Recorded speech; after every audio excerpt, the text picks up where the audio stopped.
Pas dilihat Kak Indah aku langsung mau deh. Aku pun nanya gitu tadi, Niko ada nggak? Gitu. Terus kayak Niko nggak bisa hadir. Ya, gitu. Cuman kenal sama Niko doang lagi.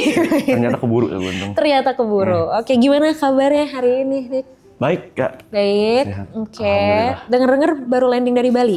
Landing dari Bali terus tadi aku langsung ke Peak MC dulu.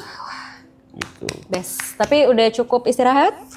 Belum walaupun sih, mungkin tidak ada kata cukup ya kayaknya buat kalian akhir-akhir ini ya. Jujur belum sih. Jujur belum. Okay. Tadi aku nge-MC 50% nyawa Kak, udah setengah nyawa aku kayak melayang. Serius? Pas nyampe rumah tadi aku liat Kak Indah, tadi aku udah gak mau ikut ini kan, maksudnya kayaknya gak keburu deh.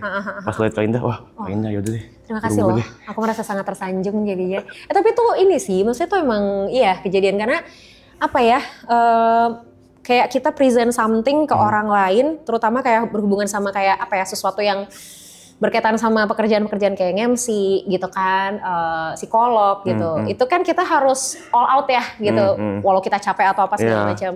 Karena aku kerasa banget pas selama bulan puasa ini, kalau sesi konseling siang-siang bolong nih atau sore-sore menjelang buka, itu aku lagi ngomong, mulutku ngomong, tapi otakku tuh gini, gue tadi ngomong apa ya? Lupa.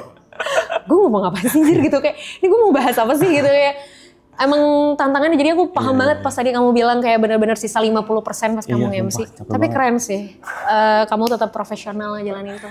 So, is there something that you want to tell me? Sebenarnya nggak jauh-jauh sih dari yang waktu kita ketemu di seminar itu. Oke. Waktu itu kan kita ngobrol soal berdamai sama diri sendiri ya? Yes. Iya. Kayak masalahku nggak jauh-jauh dari situ Kak.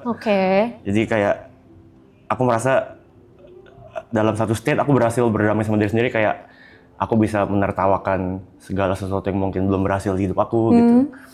Terus juga bisa kayak ya udah even kayak papa nggak ada aja, maksudnya bisa ya udah nggak ada, aku bisa let go-nya. Benar-benar jadi outputnya jadi bercanda, jadi jokes gitu. Aku nggak gampang tersinggung juga sama orang. Cuma kayaknya jadi efeknya tuh ke kepercayaan diri aku Kak. Kenapa tuh? Aku merasa jadi nggak percaya diri dalam melakukan segala sesuatu gitu. Aku merasa kayaknya dibanding gue bakal selalu ada orang yang lebih baik daripada gue deh gitu.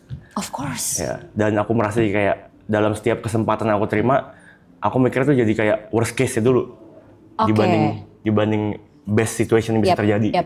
Padahal kan kemungkinan mungkin 50-50 ya. Benar, setuju. Tapi aku selalu kayak, nih kalau misalnya gue gagal gimana nih? Gitu. Oh, jadi mikirin gagalnya dulu daripada berhasilnya. Oke. Terus berarti gimana selama ini yang dilakuin untuk akhirnya bisa handle situasi itu? Selama ini aku bisa handle dengan kayak, ya udah coba pas setiap itu overthinking lagi datang. Aku kayak butuh waktu tapi cukup lama Kak. Itu lama itu bener-bener kayak aku harus stres dulu yang 2 jam, kayak aduh gue cupu banget dah, aduh gue nggak bisa apa sih gue, merasa kurang terus aja gitu jadi. Baru lama-lama mungkin kayak karena ada aktivitas lain, jadi akhirnya lebih ke dilupain kali ya mungkin daripada dijawab gitu pertanyaan-pertanyaan kayak gitu. Akhirnya lupa dengan sendirinya. Iya. Tapi akhirnya setiap itu datang lagi ya begitu lagi siklusnya. Iya. Ketika overthinking itu datang, terus akhirnya terlupakan, terus akhirnya yaudah nih misalnya kayak tadi kamu dapat kerjaan sesuatu, terus kayak ini kayaknya ada orang lain deh gitu kan yang lebih baik dari aku gitu. Terus ketika akhirnya kamu ngerjain hal itu, hasilnya apa? Kamu dapetin hasil yang baik kah? Kamu merasa kayak ternyata gue bisa nih gitu atau gimana? Beda-beda sih. Ada kalanya aku merasa ternyata gue bisa ya. Gitu. Tapi ada kalanya jadi kayak ya begitu doang lagi gitu. Ya kurang ini lagi, kurang itu lagi. Itu baru terjadi baru-baru ini, bahkan kayak kemarin tuh kan sempat ada Ariel Noah di sini. Ada satu momen di mana biasanya aku tuh kalau misalnya lagi nongkrong ini aku main gitar, aku nyanyi, ya gitu-gitu. Kemarin tuh dikasih gitarnya ke aku. Ariel pun udah bilang, ayo nih lo yang main deh gitu. Mau lagu apa? Lu taunya lagu apa gitu. Aku tuh bingung Kak, kayak di otakku tuh kayak aduh. Tapi ntar udah banyak tuh lewat di pikiran tuh. Ntar kalau misalnya temponya salah gimana, kalau nggak hafal chordnya gimana, kalau misalnya si Ariel nggak senang sama hasil gua gitarin tuh gimana. Akhirnya kesempatan lepas. Aku kayak lebih merelakan udah nih si Brevi aja yang main gitu. Gitu. Terus rame tuh video di TikTok, ada klip yang aku tonton. Komennya juga gitu, si Niko nggak bisa memanfaatkan kesempatan yang datang, padahal di sisi lain dia katanya overthinking, katanya dia butuh spotlight, katanya dia butuh orang biar notice keberadaan dia, tapi giliran kesempatan yang datang dia nggak ambil. Nah itu aku merasa pas aku baca nggak jadi marah, jadi kayak bener ya anjing kok akhirnya menyadari. Iya, Nyata iya kok takut ya manfaatin kesempatan datang ya gitu. Kok seburuk itu kepercayaan diri aku ya gitu. Oke. Nah, ketika kemarin itu kejadian, terus akhirnya bisa, oh iya juga ya, kenapa ya kok gitu. Pembelajaran yang akhirnya didapat untuk nextnya berarti harus gimana, udah kepikiran belum? Udah, aku setiap overthinkingnya datang, jawabannya selalu sama Kak. Jawabannya selalu kayak, oh berarti next, gue harus lebih berani lagi nih. Tapi and then next begitu lagi? Iya, begitu lagi, berulang lagi gitu. Oke. Aku mikir mungkin apa ini karena aku yang terlalu menerima kekurangan aku sebegitunya. Jadi kayak udah berdamai. Jadi nggak bisa embrace kelebihannya akhirnya? Iya gitu Kak. Oh, oke. Ngerti sih. Oke, gini Nick. Proses berdamai itu bukan final sebenarnya. Jadi bukan karena kayak, oh gue udah berdamai sama diri gue sendiri and then titik, udah gitu. Berdamai itu ada terus, proses kita harus berdamai sama diri kita tuh ada terus. Let's say misalnya gini, kamu udah berdamai sama, misalnya sepeninggalan ayah misalnya gitu kan, udah berdamai dengan itu. Tapi bukan berarti sama hal lain kamu otomatis berdamai. Bisa jadi sama hal lain tuh kamu sulit gitu loh. Maksudnya karena kayak ya levelnya beda, situasinya juga berbeda. Jadi kalau ngomongin berdamai itu tuh lifetime. Bukan sesuatu yang kayak, kemarin gue udah berdamai sama yang ini, kok sama yang ini gak bisa. Ya karena memang berdamai itu bukan output yang sekali kita berdamai terus selesai, enggak gitu. Ada terus, itu yang pertama. Nah yang kedua, kalau tadi kamu bilang kayaknya emang ada orang lain deh yang lebih baik dari aku. Emang iya, even me. Selalu ada orang yang lebih baik daripada aku. Everyone.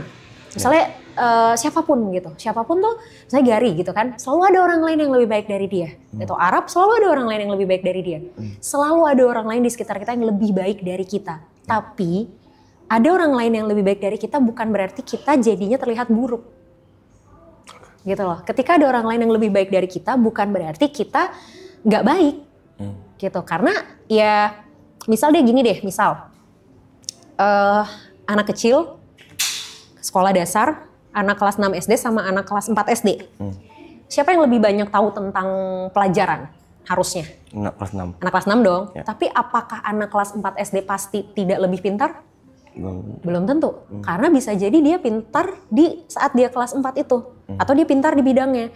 Nah si anak kelas 6 ini juga pintar di kelasnya dia ketika dia kelas 6. Gitu loh. Itu yang tadi aku bilang kayak ketika ada orang lain yang lebih baik dari kita, bukan berarti kita buruk. Bukan berarti kita tidak mampu melakukan sesuatu yang baik juga. Beda ininya aja, bukan level juga ya. Beda situasinya aja. Gitu. Apakah kita akan nyampe ke titik itu? Mungkin. Apakah kita mau nyampe ke titik itu? Ya belum tentu. Kan gitu. Atau apakah ketika kita sudah nyampe ke titik itu, maka kita sudah jadi yang terbaik? Enggak. Karena kan ada lagi yang di atasnya. Si anak kelas 4 udah nyampe ke kelas 6, apakah dia sudah jadi yang terbaik? Belum tentu juga. Karena ada anak kelas 1 SMP, 2 SMP, bahkan ada anak kelas 3 SMA, misalnya kayak gitu. Itu yang harus dipahami, mindset itu. Gitu loh. Jadi, menjadi tidak lebih baik dari orang lain itu gak apa-apa. Tapi bukan berarti kamu gak bisa lakuin sesuatu. Dan ketika kamu mikirin tentang worst case, itu bagus banget nih sebenarnya. Tapi, kamu juga harus tetap prepare for do the best-nya. Gitu loh, kayak prepare for the worst iya, tapi berusaha untuk melakukan yang terbaiknya juga iya gitu. Jadi in case kamu mikirin kayak aduh ini gimana ya kalau gini, ini gimana ya kalau gini, ini gimana ya kalau gini, coba dibalik, gimana kalau bisa. Atau gini, cari antisipasinya. Kalau misalnya kamu mau keluar rumah, lihat di luar rumah tuh mendung. Biasanya yang ditakutin apa? Hujan. Yeah. Supaya nggak kehujanan harus ngapain? Pakai payung. Pakai payung kan? Antisipasi dong. Yeah. Beda kalau misalnya gini, duh mendung lagi, ya ntar kalau gue kehujanan gimana? Ya kalau kehujanan ntar gue sakit. Kalau udah sakit ntar gue nggak bisa datang ke acara. Kalau gue nggak bisa datang ke acara ntar gue di blacklist sama panitia. Kalau gue di blacklist sama panitia gue nggak bisa dapat kesempatan kerja lagi. Semua tentang worst case, tapi kita lupa ada antisipasi untuk kita bisa menangani worst case ini. Nah, aku pengen ngajak kamu untuk fokus ke antisipasinya bukan worst case-nya. Oke, udah tahu worst case-nya apa, and then apa antisipasinya? Misal, aduh gimana ya kalau gue nggak bisa? Oke, tanya tuh ke diri sendiri. Yang bikin gue ngerasa nggak bisa apa? Oh ternyata ini adalah field baru buat gue. Oh ini tempat baru buat gue. Oke, antisipasinya berarti gue harus cari tahu. Apa nih tempat ini tuh tentang apa? Gue bakal ketemu sama siapa aja? Orang-orang itu kayak gimana? Antisipasi. Kalau ternyata, balik lagi soal hujan dan mendung. Kalau ternyata hujannya beneran kejadian, at least kamu bawa payung. Ya kan? Tapi kalau ternyata hujannya nggak jadi, bawa payung kan nggak masalah. Gitu loh. Jadi itunya gitu. Nah, masalahnya adalah ketika kamu belajar sesuatu dari kesalahan kamu, oh ya next harus gini, next harus gini, next harus gini. Oke, secara logik, secara kognisi mungkin tahu next harus apa. Nah berarti yang kurang apa? Dilakukannya, itunya. Nah dilakukannya ini bisa jadi antisipasi ketika worst case-nya udah mulai kepikiran. Misal kepikiran worst case, terus ini kayaknya kejadiannya sama kayak kemarin deh. Oh kemarin tuh gue belajar, harusnya gue bisa lebih manfaatin kesempatan dengan cara gini. Yaudah gue jadiin antisipasi itu untuk gue lakuin sekarang. Jadi at least kegagalan yang kemarin gitu ya, pelajarannya tuh bukan cuma di kepala doang, tapi beneran dilakuin. Nah yaudah sekalian aja jadiin antisipasi dari ketakutan berikutnya. Kebayang nggak maksudnya? Gitu. Oke, ada tanggapan dulu nggak? Kalau ngomongin soal mengantisipasi, kalau misalnya halnya itu kita belum menemukan cara mengantisipasi gimana? Kalau kita nggak nemuin cara antisipasinya, oke. Misal aku kasih konteks dulu kali ya. Contoh. Ini kayak fenomena yang terjadi di streaming ini gitu. Aloy dengan segitu banyak orang sadar keberadaannya segala macam gitu. Secara gain angka dia paling gede, padahal kita berdua datang bareng gitu. Kita dari rumah yang sama, kita tinggal bareng segala macam gitu. Masuk pun bareng ke sini gitu. Terus kayak aku tuh sebenarnya jelas happy ya kayak. Maksudnya dengan karir teman aku yang berkembang sebegitu luar biasa, aku happy sekali gitu. Tapi memang nggak bohong, ada lah perasaan kayak pasti. Guanya kapan ya gitu, kok kayaknya ketinggalan terus dari orang, kok kayaknya dilangkain terus ya semua orang gitu. Nah, aku nggak pernah tahu tuh gimana cara mengantisipasi itu, karena jadi kayak setiap hal itu datang, kadang-kadang ada momen dimana aku kayak percuma lah dipikirin juga nggak nemu jalan keluar kok, jadi kayak percuma aja sedih gitu. Ya buat ya udahlah, gue pura-pura bego aja, pura-pura bohongin diri sendiri deh gitu. Akhirnya outputnya selalu kayak gitu. Kalau ngomongin itu, kalau kita ngomongin antisipasi ya dari kasus itu. Somehow antisipasi itu kita harus punya bukan untuk mendapatkan sesuatu sama kayak apa yang orang lain dapatkan gitu loh. Kalau misalnya ukuran kamu adalah mengantisipasi untuk supaya kayak dia atau dapetin yang sesuatu yang orang lain udah punya, itu kadang susah. Kenapa susah? Karena kan kacamatanya jelas beda. Gitu, kacamatanya beda, situasinya beda, posisinya beda, orangnya juga beda. Jadi si antisipasi ini nggak selalu work sebenarnya gitu. Tapi kalau antisipasi ini berfokus sama diri kamu sendiri, itu baru bisa. Contoh misal gini, lagi-lagi mendung sama hujan nih. Kalau kamu bilang antisipasinya bawa payung, mungkin aku bisa bilang antisipasinya bawa jas hujan, bisa aja kan? Tapi ujung-ujungnya kan itu tetap terlindungi dari hujan kan. Nah cara antisipasinya tergantung apa? Sumber daya kita masing-masing, potensi kita masing-masing, kelebihan diri atau keterbatasan kita masing-masing. Nah sama kayak kamu, ketika kamu mikirin antisipasinya ini, tanyanya ke diri sendiri. Apa yang bisa saya lakuin? Apa yang saya nggak bisa lakuin? Sumber daya yang saya punya apa? Keterbatasan saya apa? Jadi kalaupun kamu antisipasi, kayak tadi misalnya hujan kamu mau bawa payung, kamu harus pastiin dulu kamu emang punya payung. Jangan karena orang lain kalau hujan bawa payung terus kamu rasa kamu juga harus pakai payung. Banyak cara gitu. Kamu bisa pakai jas hujan, kamu bisa order Grab, misalnya naik Grab gitu loh. Atau apa kayak kamu bisa cuma sekedar lari terus tutupin kepala kamu pakai jaket misalnya, kan banyak caranya. Jadi semua tuh balik sebenarnya ke kapasitas yang kita bisa gitu. Terus kalau tadi kamu bilang kok dia terus ya guenya kapan gitu kan. Itu kan kesannya jadi kayak berlomba nih. Kayak dia udah nyampe sini, gue masih di sini-sini aja. Gue kapan nyampe sini? Coba pikirnya bukan untuk mencapai sesuatu yang dia sudah raih, tapi mencapai sesuatu lebih banyak atau lebih maju dari gue yang kemarin. Jadi fokusnya bukan orang lain tapi guanya, sayanya. Ya dia biarin dengan dia gitu loh. Dengan caranya dia, dengan masanya dia gitu, dengan spotlightnya dia. Kamu dengan diri kamu. Dikit, kecil gak apa-apa, at least berprogres. Kayak misalnya kemarin kehilangan kesempatan untuk main gitar gitu kan. Nextnya ya kamu harus bisa manfaatin itu. Dan ketika itu sudah kamu lakukan, berarti kan kamu maju satu langkah dari kamu yang kemarin. Gain something dong. Walaupun mungkin bentuknya dan jumlahnya dalam tanda kutip beda sama orang lain. Gitu. Itu tapi maksudnya kalau misalnya itu kita udah sampai di state bisa untuk menerima. Jadi goalnya sekarang berarti kan aku at least bisa lebih baik dari aku yang kemarin. Gitu. Yes, betul. Gimana caranya untuk menghadapi tekanan-tekanan yang datangnya dari luar? Misalnya kayak komen-komen yang kadang aku tahu kalau misalnya aku baca aku pasti sedih. Gitu. Tapi kadang kan kebaca juga ya karena kan manusia kayak kita sih kayak suka cari penyakit gitu loh kayak. Emang, ini kalau dipencet nih pasti banyak nih head comment-nya nih. Kadang-kadang aku pencet juga tuh. Iya. Gini, tekanan dari luar tuh kan kita nggak bisa predik, kita nggak bisa kontrol ya. Mempengaruhi kita pasti gitu. Apakah nggak boleh sama sekali kita terpengaruh? Ya nggak juga, namanya kita manusia kan, pasti ada aja pengaruhnya. Tapi kita yang harus sadar kapan kontrolnya sih. Once kita terpengaruh, kita udah ngerasa terpengaruh, kita yang harus bisa cut itu. Wah ini gue udah kepengaruh nih, yaudah gue selesai, gue nggak baca lanjut. Yang salah adalah ketika kita kepengaruh, kita masih terus lanjut baca, itu yang salah.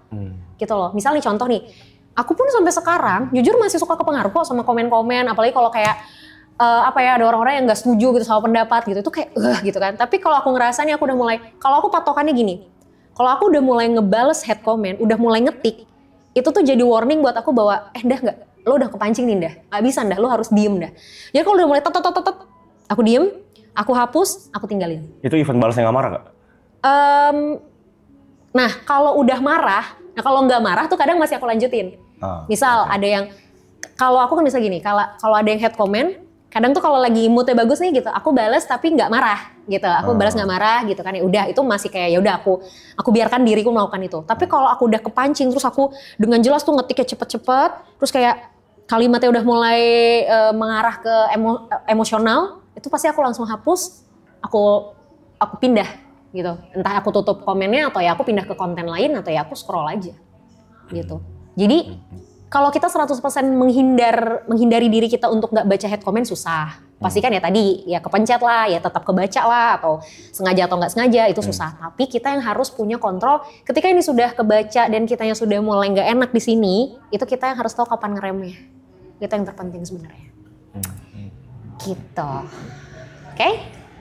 Ya. Ingat tadi berarti fokusnya apa? Soal antisipasi tadi. Ya, jadi lebih baik dari yang kemarin juga. Oke. Cobain aja pelan-pelan. Ya? Ya. Good luck. Oke. Thank you, Nick. Terima kasih, Kak Indah. Terima kasih banyak. Sama-sama, dengan senang hati. Terima kasih.